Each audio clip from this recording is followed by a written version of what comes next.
Good morning and a very warm welcome. You are watching JanataTelevision and this is the English Bulletin with me, Anustha Acharya. The top stories first. Buddha Jayanti festival being observed across the country today. Special functions being held in Lumbini and other Buddhist shrines to make the day. Independent candidate Bali Shah leads fourth round in Kathmandu. Nepali Congress emerges victorious in most of the other areas. Prime Minister arriving in Lumbini today morning, Modi to attend prayers in Lumbini at the invitation of Prime Minister Yoba. Finland announces historic NATO deal, Sweden to follow the footsteps of its neighbor.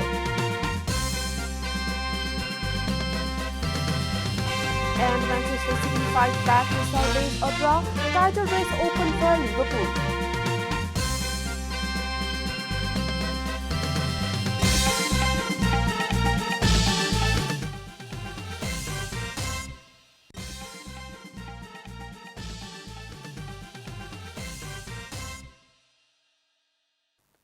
And now the news in detail.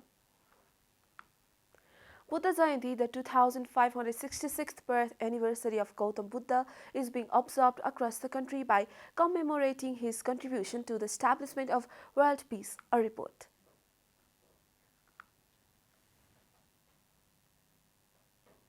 Buddha, regarded as the ninth incarnation of Lord Vishnu, was born on the full moon day in the month of Baisakh, or the first month as per the lunar calendar of Nepal.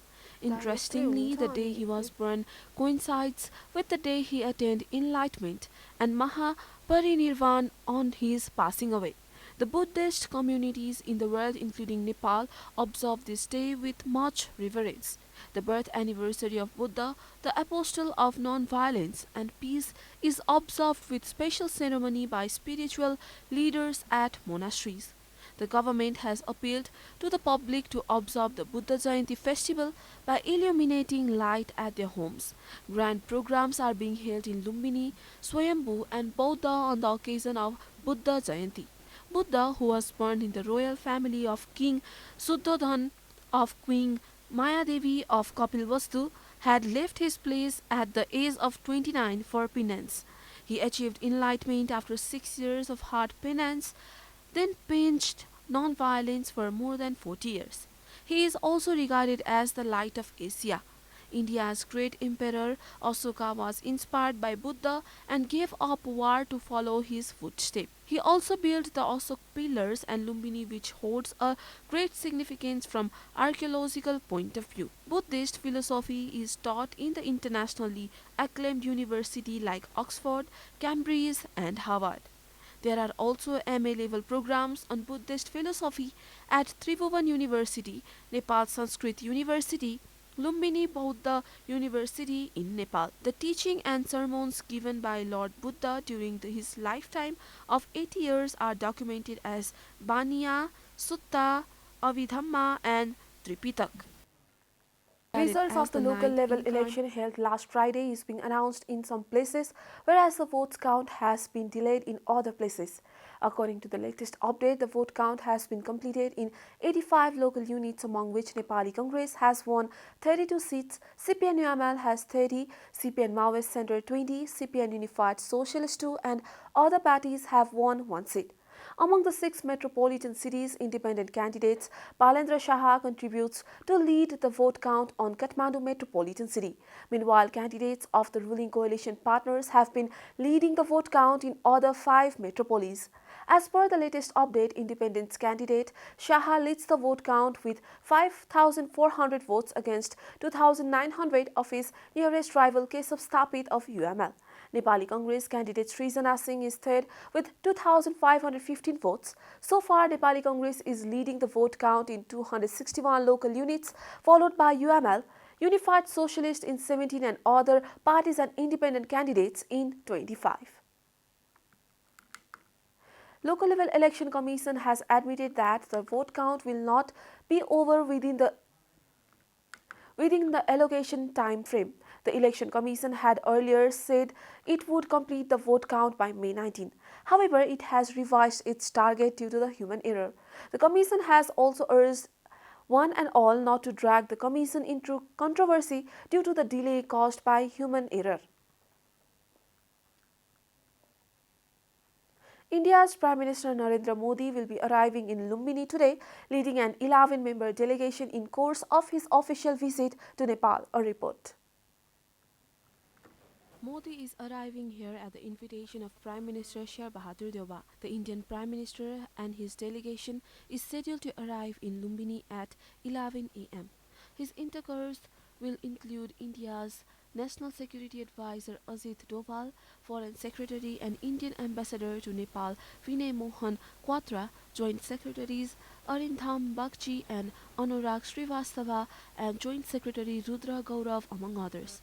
Prime Minister Sher Bahadur Deuba, his spouse Arzu Rana Deuba, members of the Council of Ministers, Lumbini Province Chief Minister Kulprasad Kesi, and Charge d'Affaires Namagyak Si Khampa of the Indian Embassy in Kathmandu will welcome Prime Minister Modi at a helipad built near the Lumbini International Buddhist Meditation Center and Assembly Hall. According to a statement issued by the Ministry of Foreign Affairs, the two prime ministers will hold bilateral talks and exchange views on Nepal-India cooperation and matters of mutual interest.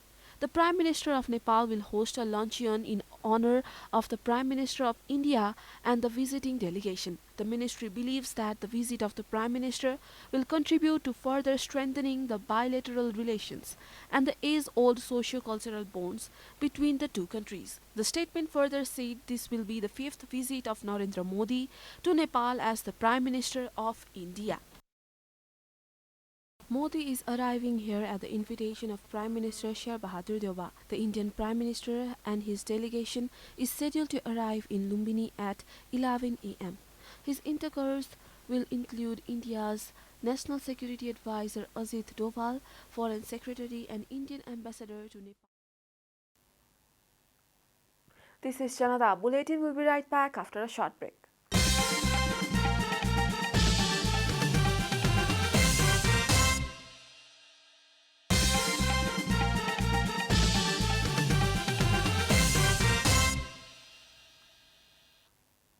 Welcome back. After the break, we continue with other national news.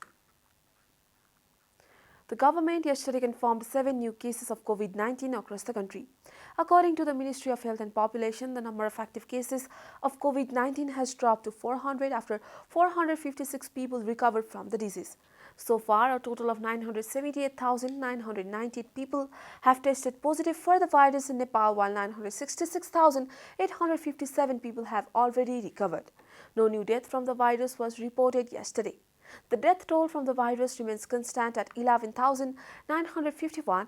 Nepal is currently among top 64 countries affected by coronavirus. USA tops the list with 84.23 million cases, followed by India with 43.12 confirmed cases. The virus has infected more than 521.95 million people worldwide and has claimed over 6.28 million lives. The Tripwire University has objected to the government's decision to grant holidays on Saturday and Sunday.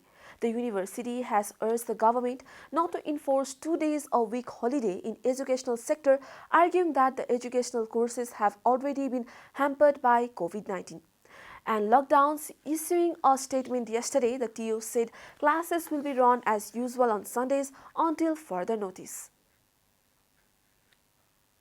Garbage have been piled on the streets of Kathmandu for more than a week. It's been more than a week that the garbage have been removed from the streets within Kathmandu metropolitan city.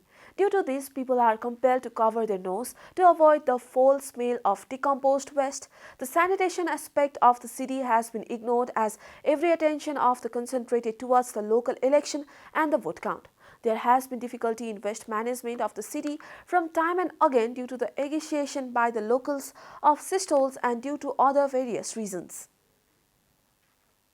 The government's decision to announce 2 days holiday a week has been implemented since yesterday. The government of Nepal has announced additional public holiday on Sunday starting from 15th of May in order to reduce the excessive consumption of petroleum products, a report.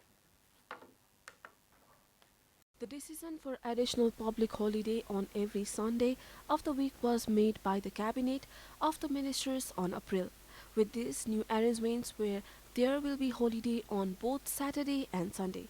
However, the time for commencement of the government offices has been changed to 9 a.m. in the morning to 5 p.m. in the evening. Ministry has informed that during the winter season from November 2 to January 29, the office time is set at 9:20 a.m. to 4 p.m. Many people have supported such decision of Nepal government, whereas the educational institutions are objecting to the decision. There are 51 days public holiday according to Nepal Gazette published by government for this year.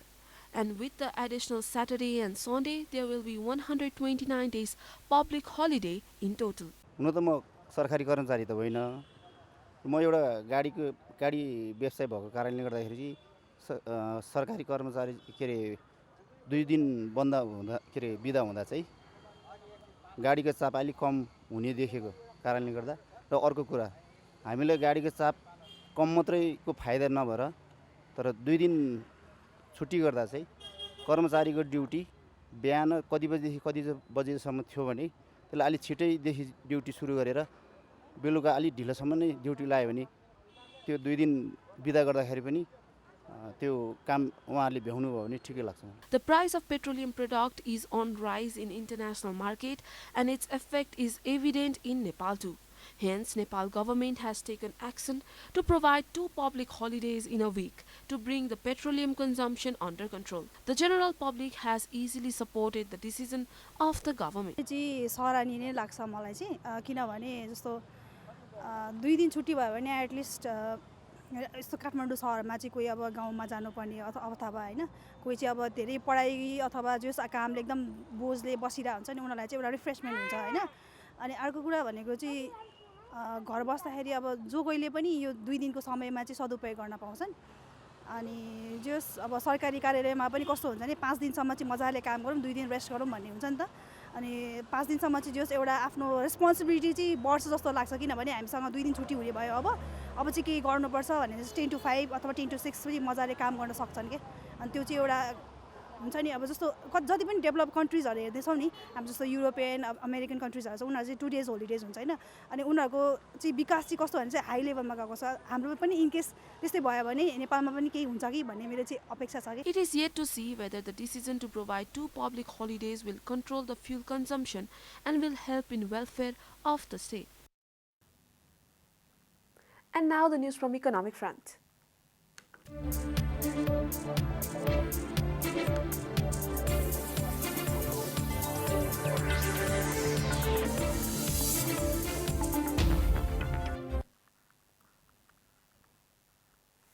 Students' Union have restarted a protest in Kathmandu demanding immediate reversal of the price hike of petroleum products.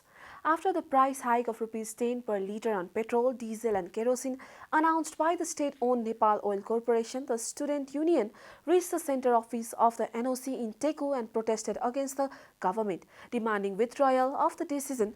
Hare Krishna Gazurel, chairman of the Student Union affiliated to Mohan Vaidya-led CPN Maoist revolutionaries, said that the protest as the price hike has made it difficult for the general public to make a living. He warned the people's protest that will topple the government if the decision of the hike is not revoked immediately.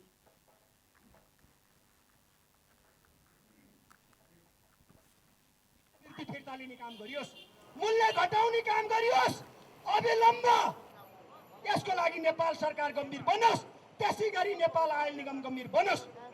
तर यदि यो काम गरिदैन र यदि जनतालाई अझै मारमा पारेर जनताको ढाड सेकाउने काम अझै गरिदै जान्छ भने नेपाली जनता हेर्नु होला कसैले रोक्नेवाला छैन। आन्दोलनको संघर्षको भेल आन्दोलन र संघर्षको आँधीबेहरीबाट यो व्यवस्था यो सत्ता र यो सरकारलाई ध्वस्त गर्नेछ। Protesters chanted slogan against the government saying people should not be killed, prices should not be increased and the decision immediately revoked. The Nepal Oil Corporation has increased the price of petrol, diesel and kerosene by Rs 10 per litre with effect from yesterday. Time for a short break here at Janata Bulletin. Stay tuned for international news.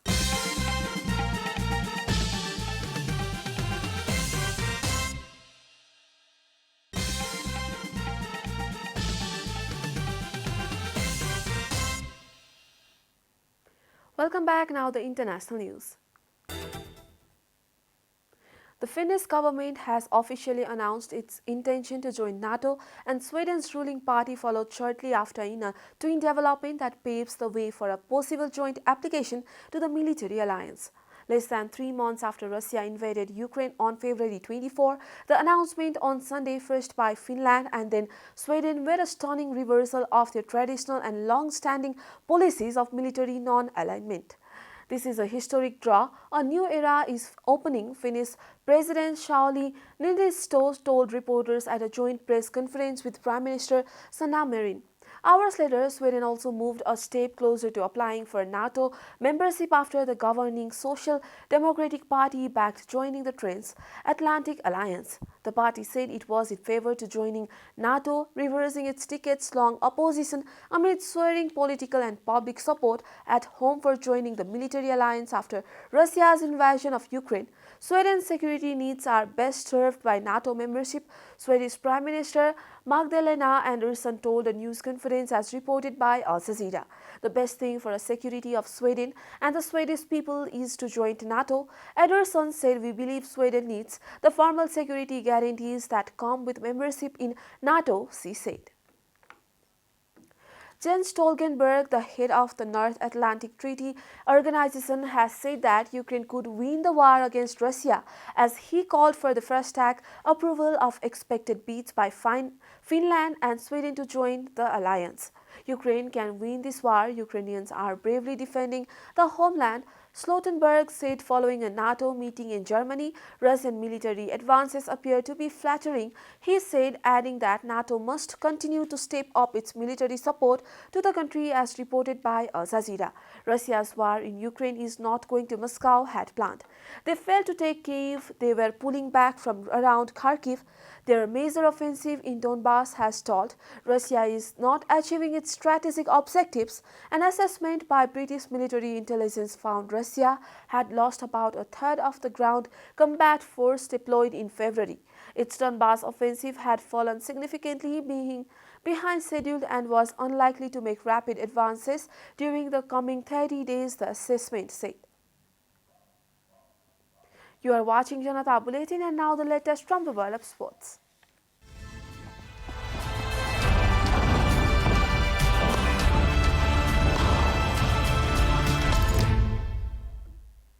Manchester City come back from 2 goals down for the first time under Pep Guardiola to earn a point at West Ham. That means victory over Aston Villa on the final day will see them crowned champions. City's grip on the Premier League title was looking distinctly shaky at the break as the Hammers led thanks to Jarrod Bowen's well-taken double, but Jack Grealish struck for the visitors 4 minutes after the restart, and Vladimir Koval headed Riyad Mahrez's free kick into his own net as City avoided defeat after coming back from 2 goals down in a top-flight game for the first time since 2012.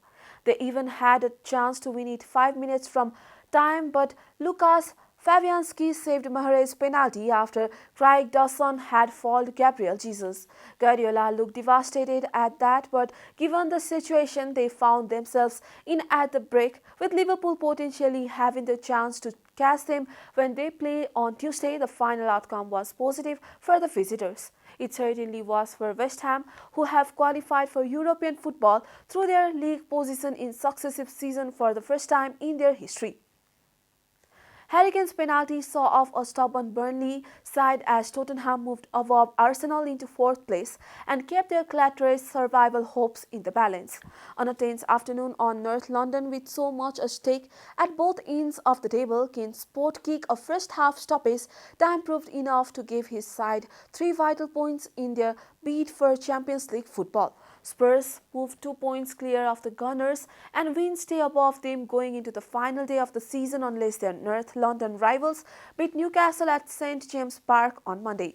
Burnley fall to 18th and into the relegation zone following Leeds' draw with Brighton. The Clarets had to survive some intense early pressure but began to find their way into the game before it swung on Tottenham's penalty awarded on the stroke of half-time. Davinson Sanchez's attempt to flick on a ball in the Burnley box saw the ball push against Ashley Barnes' outstretched arm. Referee Kevin Frayne did not spot the incident, and Harry Kane went close to turning in a rain. Segation pulled back as play continued before VAR intervened. We are at the end of Janata Bulletin and the headlines once again. Buddha Jayanti festival being observed across the country today. Special functions being held in Lumbini and other Buddhist shrines to mark the day. Independent candidate Balan Shah leads vote count in Kathmandu. Nepali Congress emerges victorious in most of the other areas. Indian Prime Minister arriving in Lumbini today morning. Modi to attend prayers in Lumbini at the invitation of Prime Minister Deuba. Finland announces historic NATO bid, Sweden to follow the footsteps of its neighbor.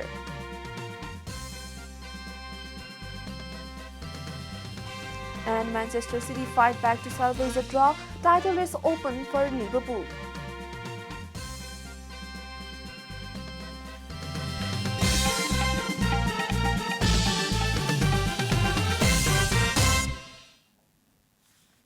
And that's all from the English News Desk for today. You can follow Janata Television and our programs on various social media platforms, including on our website, janatasamachar.com.